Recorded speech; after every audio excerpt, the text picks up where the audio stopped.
रांची में आज विधानसभा के आसपास का इलाका दिन भर जंग का मैदान बना रहा। सुबह से लेकर शाम तक पुलिस और छात्रों के बीच रुक रुक कर झड़प होती रही।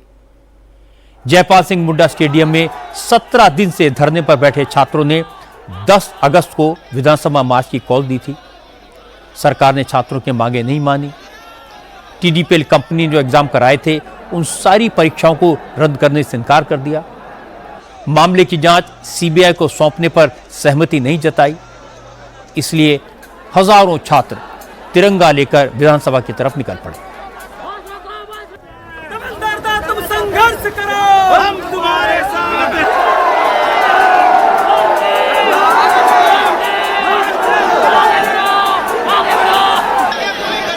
हेमंत सोरेन की सरकार ने छात्रों को रोकने के लिए भारी पुलिस तैनात की थी।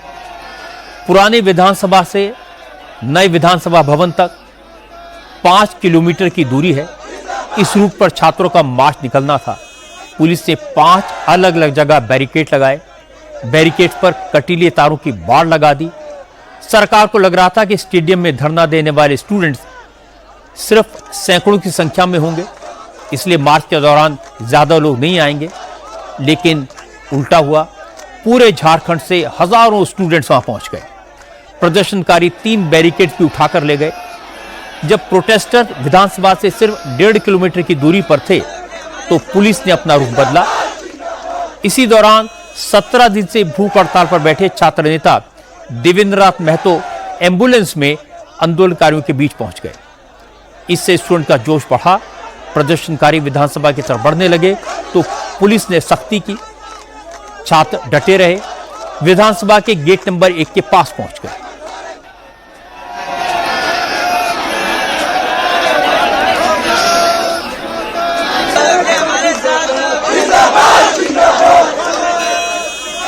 छात्रों को रोकने के लिए पुलिस ने सबसे पहले टीयर गैस के गोले दागे। पूरा इलाका धुआं धुआं हो गया।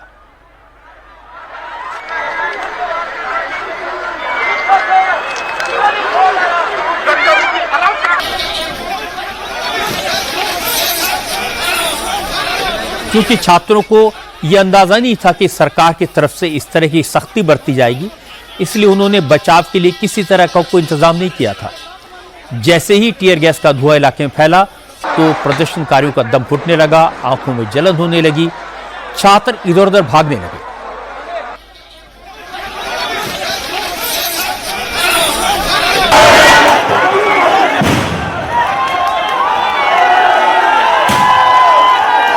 कुछ प्रदर्शनकारियों ने मौके पर मौजूद रिपोर्टर से पानी की बोतल्स लेकर आंख और मुंह धोया। आगे में बहुत ज्यादा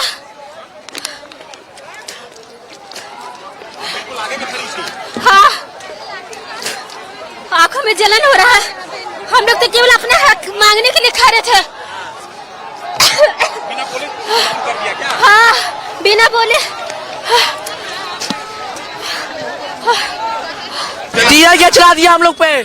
हाँ, अरे वार्निंग ने कोई नहीं दिया, बोल के हम लोग आ जाते। टीयर गैस चला गया है। ये पूरा तानाशाही है। छात्रों के साथ अन्याय है। यहाँ पुलिस भी मिला हुआ है।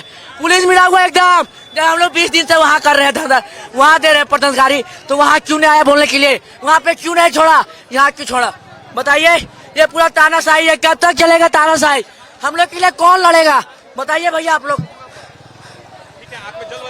पूरा जल रहा, पानी मारा भी आराम है। ये सरकार इतनी करप्ट है कि 2022 में एक्सपायर्ड टीयर गैस हम पे इस्तेमाल कर रही है।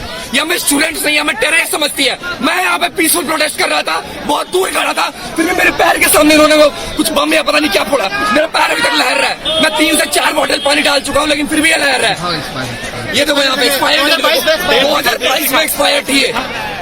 2019 की प्रोडक्शन है, 2022 का एक्सपायर्ड है। ये इतनी बिक चुकी है। एजुकेशन तो छोड़ो, टीयर गैस के भी पैसे नहीं है, ये सही से इस्तेमाल कर सकती है। छात्रों की संख्या ज्यादा थी। कुछ आंदोलनकारी आगे बढ़ने लगे तो पुलिस वाले सामने डंडा लेकर खड़े थे।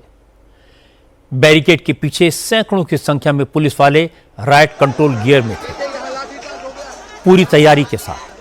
जैसे ही छात्रों ने बैरिकेड को धक्का देकर आगे बढ़ने की कोशिश की तो पुलिस ने लाठीचार्ज किया। छात्रों को दौड़ा दौड़ा कर पीटा।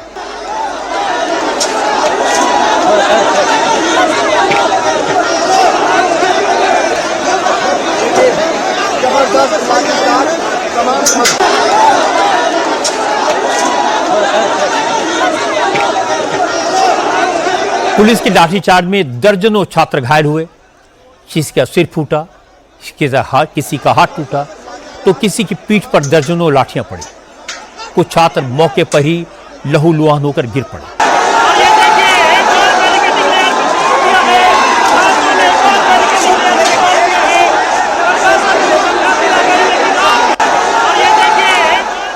प्रोटेस्टर्स ने ही अपने घायल साथियों को हॉस्पिटल पहुंचाया।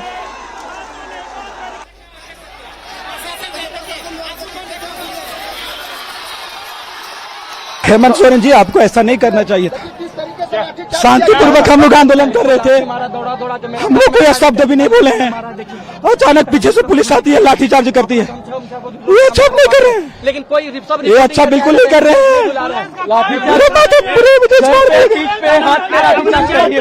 मेरा नाम विक्रम कुमार हुआ, हजारीबाग है। बैरिकेडिंग के पास छात्र जो आंदोलनरत हैं उनके ऊपर बर्बरतापूर्ण लाठीचार्ज की गई है। लाठीचार्ज का नियम क्या होता है? कमर से नीचे लाठीचार्ज की जाती है, पर यहाँ पे सर पे, हाथ पे, मुंह पे, हर जगह लाठी मारा जा रहा है। ये सरकार की नीति को समझाता है, इसकी दोहरी नीति को समझाता है। यहाँ पे हमारे साथी महेंद्र मंडल जो 1000 दिनों से भूख हड़ताल पे थे, उनको पुलिस, झारखंड की पुलिस ने पूरा का पूरा बदन लाल कर दिया। उन्हें 4 डंडा मारा है। इस सरकार को हम बताना चाहते हैं, ये सरकार कभी किसी की सरकार बपोती नहीं होती है। ये सरकार बदलेगी, ये छात्र बदलेंगे और पूरा का पूरा झारखंड की जो सरकार है उसे छात्र अपने हाथों में लेगी।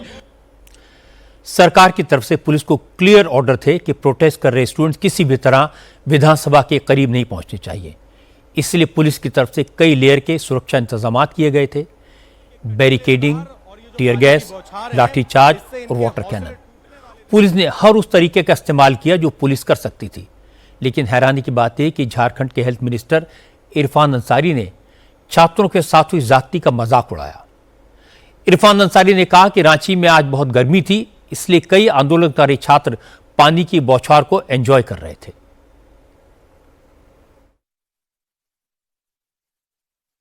जिस प्रकार वो आंदोलन कर रहे थे, एक बैरियर आपने तोड़ दिया, दोबारा तोड़ दिया, तीसरी बार तोड़ दिया, चौथा बार तोड़ दिया। उसके बाद हमारी सरकार ने, हम लोगों ने क्या किया?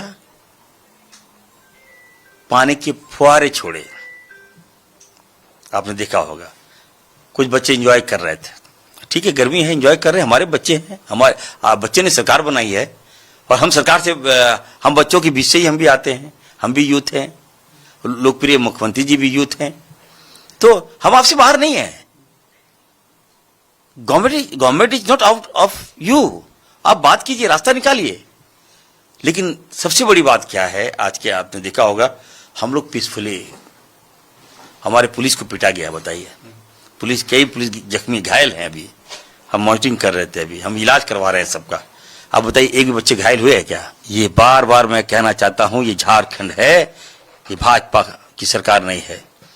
हम अपने बच्चों पर आप आवाज दे रहे हैं, आप थोड़ा कानून को भी आपने हाथ में लिया, लेकिन फिर भी हम लोग आपके साथ हैं। हमने आप पर गोलियां नहीं चलाई, बंदूक नहीं दागे, हमने आपका जान नहीं लिया। यही संवेदनशील सरकार है। आप कानून हाथ में लिए, लेकिन फिर भी हम लोग चुप रहे, क्योंकि हमारे बच्चे हैं, उनकी मांग जो है हम पूरा करेंगे। लेकिन इसी बीच भारतीय जनता पार्टी के गुंडे लोग घुस गए थे उसमें, शांतिपूर्व आंदोलन को भंग करना चाह रहे थे, बदनाम करना चाह रहे थे। इरफान अंसारी का यह कहना कि छात्र वाटर कैनन का एंजॉय कर रहे थे, शर्मनाक है। उनका यह कहना कि हमने छात्रों पर एहसान किया कि उन पर गोली नहीं चलाई, निहायत ही मूर्खतापूर्ण है। इरफान अंसारी मान रहे हैं कि छात्रों का प्रोटेस्ट पीसफुल था, फिर साथ साथ कह रहे हैं कि छात्रों के बीच में बीजेपी ने अपने गुंडे घुसा दिए और इन्हीं गुंडों की वजह से हिंसा हुई। लेकिन प्रदर्शनकारियों का कहना है कि जो लोग आंदोलन में शामिल हैं वो सब छात्र हैं। हेमंत सोरेन की सरकार आंदोलन को बीजेपी से जोड़कर छात्रों के सत्याग्रह को बदनाम करना चाहती है। दूसरी तरफ पुलिस ने आरोप लगाया कि प्रदर्शनकारियों में शामिल कुछ लोगों ने पुलिस पर पत्थर चलाए, पुलिस पर हमला किया, इसलिए सख्ती करनी पड़ी। लेकिन आंदोलन के दौरान सैकड़ों कैमरे मौजूद थे। आजकल तो हर किसी के हाथ में कैमरा होता है। कोई छात्र पुलिस पर पत्थर फेंकता हुआ तो दिखाई नहीं दिया। किसी कैमरे से एक भी तस्वीर ऐसी नहीं आई। पुलिस ने जब छात्रों पर लाठियां चलाई, जब टीयर गैस छोड़ी, उस वक्त कुछ छात्रों ने पुलिस वालों के ऊपर प्लास्टिक की पानी की बोतल जरूर फेंकी, बैरिकेड को पार करने की कोशिश की, लेकिन मौके पर मौजूद पुलिस अफसरों ने बार बार यही इल्जाम लगाया कि हिंसा की शुरुआत छात्रों की तरफ से हुई। छात्रों के हमले में कई पुलिस वाले घायल हुए, इसलिए पुलिस को आत्मरक्षा में हल्का बल प्रयोग करना पड़ा। देखिए 90% स्टूडेंट्स पीसफुल हैं, बट 10% स्टूडेंट ऐसे हैं जो किसी की भी नहीं सुन रहे हैं। और इतनी भीड़ में अगर 700 से 1000 स्टूडेंट अगर ऐसे आ जाएं जो किसी की सुन नहीं रहे हैं, जो इनके जो रिप्रेजेंटेटिव हैं उनकी भी सुनने को वो लोग तैयार नहीं हैं, और वो पिछली 4 बैरिकेडिंग तोड़ के आगे आ चुके हैं। पिछली बैरिकेडिंग पे प्रयास किया गया कि मना लिया जाए, रिक्वेस्ट भी करेगी, लेकिन वो तोड़ के भी आगे आ गए हैं। ये बैरिकेडिंग भी पूरी तोड़ दी गई। उसके बाद जो है उन्होंने एक बैरियर पे धक्का मारा, 3 पुलिस वालों को दबा दिया गया। उसके बाद भी रिस्ट्रेंट जो है पुलिस की तरफ से रखा गया है। अभी भी उन्होंने क्या किया है, उन्होंने धक्का देकर जो है दोबारा से पुलिस फोर्स को, आप देख पाएंगे कुछ जगह उन्होंने पत्थर भी फेंके हैं पुलिस फोर्स के ऊपर। फिर भी हमने मतलब मिनिमल 30 सेकंड तक थोड़ा हमने एग्रेशन दिखा के उसके बाद फिर से रिस्ट्रेंट ही हमने लिया है, क्योंकि स्टूडेंट्स हैं और जितने भी स्टूडेंट हैं वो हमारे भाई बंधु ही हैं। हम अभी भी यही अपील करेंगे, आप लोग पीसफुल रहिए। अब इतने डिवाइडेड हो गए हैं स्टूडेंट्स की वो किसी की सुनने को रेडी नहीं है। हमारी सभी स्टूडेंट्स से अपील है कि शांतिपूर्वक तरीके से आप प्रोटेस्ट करिए, हमें उसमें कोई इशू नहीं है, और ये पत्थर ना फेंकें, पुलिस के ऊपर हमला ना करें। लेकिन इरफान अंसारी के बयान से और पुलिस के लाठीचार्ज से प्रदर्शनकारियों में जबरदस्त नाराजगी है। छात्र नेता देवेंद्र नाथ महतो ने कहा कि सरकार और छात्रों के बीच बातचीत को लेकर जो ट्रस्ट, जो भरोसा बना था, वो टूट गया है। छात्रों पर जुल्म करने वाली झारखंड सरकार से अब कोई बातचीत नहीं होगी। देवेंद्र महतो ने कहा, अगर इस केस की सही से जांच हुई तो इसकी आंच सीधे मुख्यमंत्री तक जा सकती है। आज का इस प्रोटेस्ट को नहीं सुनते तो समझ रहे हैं क्या मैसेज जाएगा विश्व स्तर पर? क्या निरंकुश सरकार है, क्या कायरता है सरकार पे, कितना डरपोक है सरकार। इतना ज्यादा छात्र का आवाज को दबा देना जो पूरे देश ही नहीं पूरा दुनिया में गूंजा, यानी इसमें यही साबित होता है कि इस पर खुद मुख्यमंत्री संलिप्त है, वो जेल जाने वाले हैं। इसका जांच होगा तो तभी ये बात नहीं सुना जाएगा, नहीं तो मुख्यमंत्री का आप जांच करिए ना। जिसको फंसना है फंसेगा, आपको क्या चिंता है? जनता जो कुर्सी दिया है, ये जनता जो आपको सत्ता पे बैठाया है, इससे बड़ा चिंता किसको कर रहे हैं? कोई फंसे, आपका साला फंसे, ससुर फंसे, चाहे आपका ससुराल वाले फंसे, इसका चिंता नहीं करना है मुख्यमंत्री जी। घोषणा करिए, छात्र को संतुष्ट करिए।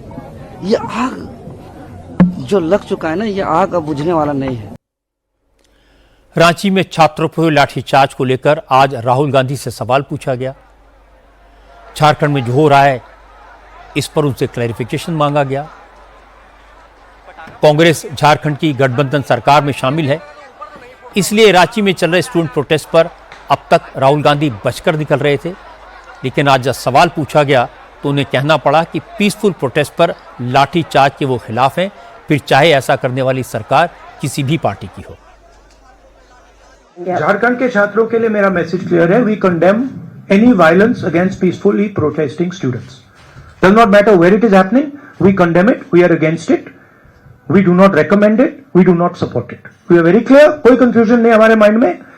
तो पीसफुल जब तक प्रोटेस्ट हो रहा है, कब उस प्रोटेस्ट को हिंसा से अटैक करना, उसके खिलाफ है। राहुल गांधी का यह बयान सिर्फ खाना पूर्ति है, इसीलिए बीजेपी नेताओं ने तुरंत राहुल गांधी को घेरा। राज्यसभा में सदन के नेता जेपी नड्डा ने कहा कि रांची में छात्रों के साथ जो बर्बरता हुई, जिस तरह बैरिकेड पर कटीली तारें लगाई गई, ये सब राहुल गांधी के इशारे पर हुआ। आज उनको झारखंड में छात्रों की आवाज सुनाई नहीं दे रही है क्या? आज उनको, और मेरी जानकारी बताती है कि उनके इशारे पर वहां कटीली तारें लगाई गई हैं। उनके इशारे पर जो सरकार के पार्ट एंड पार्सल हैं, वो सरकार वहां चला रहे हैं, क्या उनको छात्रों की आवाज वहां सुनाई नहीं दे रही है? मैं बड़े स्पष्ट शब्दों में कहना चाहता हूं कि जिस तरीके का डबल स्टैंडर्ड राहुल गांधी और कांग्रेस पार्टी अपनाती है, उनका कोई भी देश के भविष्य के लिए और देश के आगे ठीक ढंग से चले, इसमें अराजकता पैदा करना, नकारात्मक राजनीति लाना, गैर जिम्मेदाराना अपना योगदान, गैर जिम्मेदाराना विपक्ष की भूमिका निभाना, यही वो करते रहे। हेमंत सोरेन पर छात्रों का जबरदस्त प्रेशर है। आज जब रांची में छात्र विधानसभा की तरफ बढ़ रहे थे, उसी वक्त खबर आई कि सरकारी नौकरियों की भर्ती के एग्जाम में घोटालों की जांच करने वाली सीआईडी ने झारखंड पब्लिक सर्विस कमीशन के फॉर्मर चेयरमैन एल ख्यांगते को गिरफ्तार किया है। इसके साथ साथ जेपीएससी के 3 मेंबर से इस्तीफा ले लिया गया है। झारखंड लोक सेवा आयोग की मेंबर अजीता भट्टाचार्य और अनीमा हंसदा के अलावा जमील अहमद ने इस्तीफा दिया। गवर्नर ने तीनों का इस्तीफा तत्काल प्रभाव से मंजूर भी कर लिया। नोट करने वाली बात यह भी है कि आयोग की मेंबर अजीता भट्टाचार्य हेमंत सोरेन के करीबी और झारखंड मुक्ति मोर्चा के जनरल सेक्रेटरी सुप्रियो भट्टाचार्य की वाइफ हैं। अजीता भट्टाचार्य, अनीमा हंसदा और जमील अहमद पर सरकारी भर्तियों में बड़े पैमाने पर गड़बड़ी के आरोप हैं। आज सीआईडी ने अजीता भट्टाचार्य से पूछताछ की। अनीमा हंसदा को कल और जमील अहमद को परसों पूछताछ के लिए बुलाया गया है। लेकिन इस मामले में सबसे ज्यादा उंगलियां जेपीएससी के चेयरमैन एल ख्यांगते पर उठी हैं। जैसे ही छात्रों ने जेपीएससी में गड़बड़ी का मुद्दा उठाया, जयपाल सिंह मुंडा स्टेडियम प्रोटेस्ट शुरू हुआ, तो 22 जुलाई को ख्यांगते ने जेपीएससी के चेयरमैन पद से इस्तीफा दे दिया था। इसके बाद सीआईडी ने उनसे 3 राउंड पूछताछ की और आखिरकार आज उन्हें गिरफ्तार कर लिया। ख्यांगते मुख्यमंत्री हेमंत सोरेन के करीबी हैं। पहले वो झारखंड में राज्य चुनाव आयोग के सीईओ थे। झारखंड सरकार के चीफ सेक्रेटरी भी रह चुके हैं। रिटायरमेंट के बाद हेमंत सोरेन ने ख्यांगते को जेपीएससी का चेयरमैन बना दिया। इस मामले में गिरफ्तार अभय तिवारी ने पूछताछ के दौरान ख्यांगते के बारे में कई चौंकाने वाले खुलासे किए। अभय तिवारी टीडीपीएल का मार्केटिंग मैनेजर था। टीडीपीएल को झारखंड में सरकारी नौकरियों की भर्ती के एग्जाम कंडक्ट कराने का ठेका ख्यांगते की मेहरबानी से ही मिला था। अभय तिवारी ने खुद 12 एग्जाम क्लियर किए। पता चला कि इस शख्स ने पूछताछ में बताया कि टीडीपीएल को एग्जाम्स का ठेका दिलाने के एवज में ख्यांगते को 2 करोड़ रुपए की रिश्वत दी गई थी। यह भी तय हुआ था कि एग्जाम कंडक्ट कराने के एवज में झारखंड सरकार टीडीपीएल को जो भुगतान करेगी उसमें से 20% कमीशन ख्यांगते को मिलेगा। अभय तिवारी ने सीआईडी को बताया कि ख्यांगते की तरफ से सारी डीलिंग उनका कंप्यूटर ऑपरेटर धर्मेंद्र कुमार करता था। धर्मेंद्र को भी रिश्वत के तौर पर 25 लाख रुपए दिए गए। इस वक्त धर्मेंद्र भी सीआईडी गिरफ्त में है। जैसे ही ख्यांगते की गिरफ्तारी हुई तो बीजेपी के एमपी निशिकांत दुबे ने हेमंत सोरेन पर हमला किया। निशिकांत दुबे ने सोशल मीडिया पर लिखा कि आज झारखंड पब्लिक सर्विस कमीशन के बर्खास्त अध्यक्ष ख्यांगते जी गिरफ्तार हो गए। ख्यांगते ने 2019 के लोकसभा चुनाव में उन्हें हरवाने की पूरी कोशिश की थी। उनके ऊपर केस कर दिया था। तब ख्यांगते झारखंड के चुनाव अधिकारी थे। निशिकांत दुबे ने कहा कि विधि का विधान देखिए, जिस पार्टी को जिताने के लिए ख्यांगते ने उनके खिलाफ साजिश रची, उसी सरकार ने आज उनको जेल भेजा। निशिकांत दुबे ने कहा कि इस घोटाले में झारखंड की पूरी सरकार शामिल है, इसीलिए इस केस की जांच सीबीआई से कराना जरूरी है। यानी बीजेपी सभी चीज के पीछे होता है। यहाँ जब जंतर मंतर पर हुआ था, हमने तो नहीं कहा कि कांग्रेस का हाथ है, आम आदमी पार्टी का हाथ है। सभी तो आम आदमी पार्टी के कार्यकर्ता ही थे, चाहे रंका हो, चाहे दीपिके हो, चाहे कोई भी हो, सौरभ दास हो, सभी। मैंने तो नहीं कहा। आंदोलन है। उस आंदोलन में हमारी सहभागिता है और हम जो है मानसिक तौर पर, शारीरिक तौर पर उनको जो है मदद कर रहे हैं। हम चाहते हैं कि सीबीआई इसकी इंक्वायरी करे और सीबीआई इंक्वायरी करे तो आज आपने देखा कि इस्तीफा हुआ। आपसे बार बार मैं कहता रहा कि जो जेपीएससी के मेंबर हैं वही जेएमएम के कार्यकर्ता हैं, वो कांग्रेस के कार्यकर्ता हैं। आज फाइनली उनको इस्तीफा देना पड़ा ना। आज ही आप देखिए ना, तो हमारी कौन सी बात है जो गलत हो रही है? यदि हम गलत बात करें तो इस्तीफा नहीं दिलाते आप। तो मैं आपको इतना ही कह सकता हूं कि झारखंड के बच्चों के साथ कांग्रेस, जेएमएम और आरजेडी ने अन्याय किया है। अपने परिवार, रिश्तेदारों को उन्होंने नौकरी दी है और हम इस आंदोलन के साथ। लेकिन हेमंत सोरेन की सरकार सीबीआई से जांच कराने को तैयार नहीं है। इस मुद्दे पर छात्रों के साथ बात अटकी हुई है। आज इस मामले में ईडी की एंट्री भी हो गई। देश में जितने भी पेपर लीक के मामले सामने आए हैं, अब उन सारे केसेस की जांच ईडी करेगी।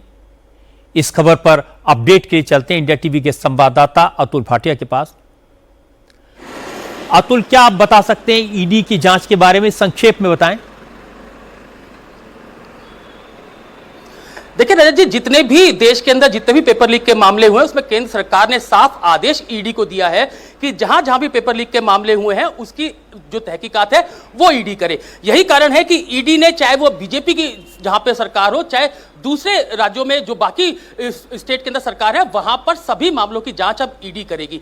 जहां तक गिरफ्तारी की अगर हम बात करें कि जो आज ईडी के जो सीआईडी ने जो गिरफ्तारी की है उनको उससे भी पूछताछ जो है वो ईडी करेगी, क्योंकि पूरे मामले के अंदर जिस तरीके से जो हेमंत सोरेन है उससे पूरा लिंक उनका सामने आया है, वो पूछताछ जो है वो ईडी करना चाहती है। यही कारण है कि ईडी का ये कहना है कि मानसून सत्र के बाद वो पूरे एक्शन मोड में आएगी। जहां जहां भी पेपर लीक हुआ है उसमें साफ आदेश ये दिए गए हैं कि तुरंत ईडी जो है इस मामले के अंदर ईसीआईआर दर्ज करे। कई मामलों के अंदर ईसीआईआर दर्ज कर ली गई है। और इसके अलावा जो नीट यूजी जो मामला था, नीट यूजी पेपर लीक मामला, उसके अंदर अब जल्द ही जो ईडी है वो इस पूरे मामले में ईसीआईआर दर्ज करेगी। तो मानसून सत्र खत्म होने का भी वेट किया जा रहा है। आज ईडी के टॉप ऑफिशियल से हमारी मुलाकात हुई थी तो उनका यह कहना था कि जो सारी जो एफआईआर है उनको टेक ओवर किया गया है, उन सभी एफआईआर को ले लिया गया है, पूरी मामलों की इन्वेस्टिगेशन की जा रही है और उसके बाद जहां जहां भी जरूरी होगा जो मेन गिरफ्तारियां जो बाकी स्टेट्स के अंदर जो वहां की पुलिस है, सीआईडी है, उन्होंने की है, उसके बाद उनको ईडी गिरफ्तार करेगी और उनसे पूछताछ करेगी। लेकिन जब झारखंड के मुद्दे की अगर बात की जाए तो जिस तरीके से वहां पर गिरफ्तारियां हुई हैं, उनका किस तरीके से हेमंत सोरेन की सरकार से संबंध रहा है, और क्योंकि यह बात कही जा रही थी कि लगातार यह बात हेमंत सोरेन की तरफ से, उनके मंत्रियों की तरफ से की जा रही थी कि ईडी से वो इस पूरे मामले की जांच करवाएंगे, लेकिन ईडी का यह साफ कहना है कि उन्होंने एक हफ्ते पहले ही इस पूरे मामले के अंदर ईसीआईआर दर्ज कर ली थी। और क्योंकि जहां जहां भी मामले दर्ज हुए उसमें अधिकार है ईडी को इस पूरे मामले के अंदर एफआईआर दर्ज करने का, वहां पर जो ईसीआईआर है वो दर्ज की गई है और जल्दी जब मानसून सत्र खत्म होगा तो उसके बाद ईडी एक्शन में दिखेगी और जो गिरफ्तारियां पहले की गई हैं उनको फिर गिरफ्तार किया जाएगा। और पूरी मनी ट्रेल, किस तरीके से पैसा आया गया, किन किन लोगों के पास पैसा गया, क्या झारखंड सरकार के जो टॉप ऑफिशियल्स हैं, जो टॉप लीडरशिप है, उनकी क्या इन्वॉल्वमेंट है, ये पूरी जांच जो है वो ईडी ने करनी है। तो अब क्योंकि कई मामलों में ईसीआईआर दर्ज कर ली गई है और बाकी मामलों में भी जो प्रोसेस है ईसीआईआर दर्ज करने का वो किया जा रहा है। जी रजत जी। जी अतुल भाटिया, बहुत बहुत शुक्रिया आपका इस अपडेट के लिए। झारखंड में प्रोटेस्ट करने वाले स्टूडेंट्स की डिमांड्स जायज हैं, प्रदर्शन शांतिपूर्ण है। छात्रों ने ना किसी को गालियां दी, न रील्स बनाई, न किसी पुलिस वाले पर हमला किया। फिर भी पुलिस ने 10 घंटे में 4 बार लाठियां चलाई, 10 बार टीयर गैस शेल्स चलाए। विधानसभा शहर से दूर है, वहां पहुंचना मुश्किल काम है, तो भी हजारों छात्र वहां पहुंच गए। इससे लगता है कि आंदोलन को जेन्युइन छात्रों का सपोर्ट मिला है। 17 दिन से छात्र धरने पर बैठे हैं। न किसी ने जोमेटो से खाना पहुंचाया, न किसी ने आसपास रात बिताने का इंतजाम किया। और राहुल गांधी बस ये कहकर काम चला गए कि वो लाठीचार्ज के खिलाफ हैं। राहुल भूल गए कि हेमंत सोरेन की सरकार में कांग्रेस पार्टनर है। सीएम से कहकर छात्रों की मांगें मनवाई जा सकती हैं। छात्रों ने किसी का इस्तीफा नहीं मांगा, वो सीबीआई जांच की मांग कर रहे हैं। जब आरोप सरकार पर हो तो सीआईडी की जांच पर कैसे भरोसा किया जा सकता है? सीबीआई की जांच में किसी को क्या प्रॉब्लम हो सकती है?